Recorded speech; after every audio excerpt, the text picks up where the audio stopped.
Mais moi, je peux convoquer la plénière et conduire la plénière. Je veux que vous allez vous en souvenir.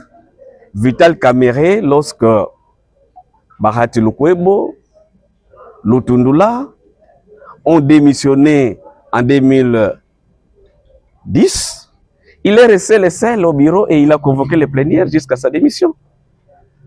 Et donc, si les amis estiment qu'ils ont raison, c'est eux qui devaient être au bureau. De l'autre côté, l'honorable Salam estime que c'est lui qui a raison, devait être mon vice-président.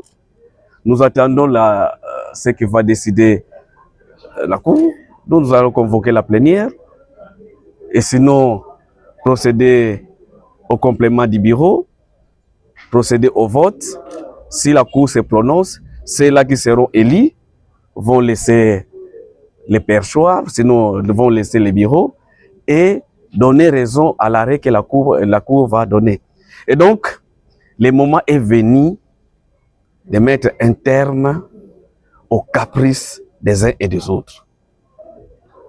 Il faut que nous puissions travailler. Et il est quand même curieux parce que les collègues m'ont adressé un mémorandum, sinon m'ont réservé un mémorandum qu'ils ont adressé au VPM de l'Intérieur. Dans leur mémorandum, il dit que moi, je constitue une partie des problèmes. À ce titre, je ne pouvais pas convoquer des assises. Mais lorsque le VPM nous envoyait au Congo central, n'a-t-il pas si que moi, je vais convoquer les autres? Pourquoi les gens doivent raisonner dans ce sens-là? Mais ces mêmes collègues m'ont appelé pour reporter la plénière à vendredi. Donc lorsqu'ils m'appelaient pour que je reporte la plénière à vendredi, ils reconnaissaient que je pouvais reporter. Mais maintenant que nous n'avons pas suivi leur demande, ils changent de position. Nous pensons que le moment de suivre les caprices est terminé. Nous allons dresser notre procès verbal au VPM de l'Intérieur et convoquer la plénière. Et la plénière doit statuer sur la stabilité des institutions, doit statuer sur le découpage administratif de la ville d'Inkamba, doit statuer sur l'élection des membres du bureau pour compléter les bureaux, doit statuer sur les différents dossiers qui laminent la province.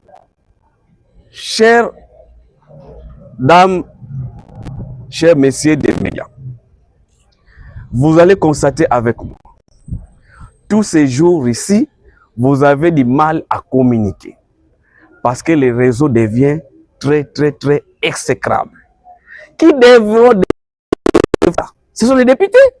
On ne peut pas avoir les sociétés de communication et devenir périmés. Nous, les élus qui vous représentons, nous ne disons absolument rien. C'est ici que nous devons décider. Mais nous avons les embouteillages. Nous avons les problèmes de l'électricité, de la lumière et de l'eau. On m'a parlé de la régie des eaux qui ne sait pas desservir certains quartiers de Matadi et de certaines cités de notre province.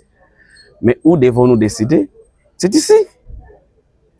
Et nous estimons que le moment est venu, partant de la Constitution, partant de la loi portant libre administration de la province, nous pensons que le moment est venu de prendre nos leviers et continuer le travail, bien entendu, après que nous ayons déposé notre procès verbal au VPM de l'Intérieur. Voilà.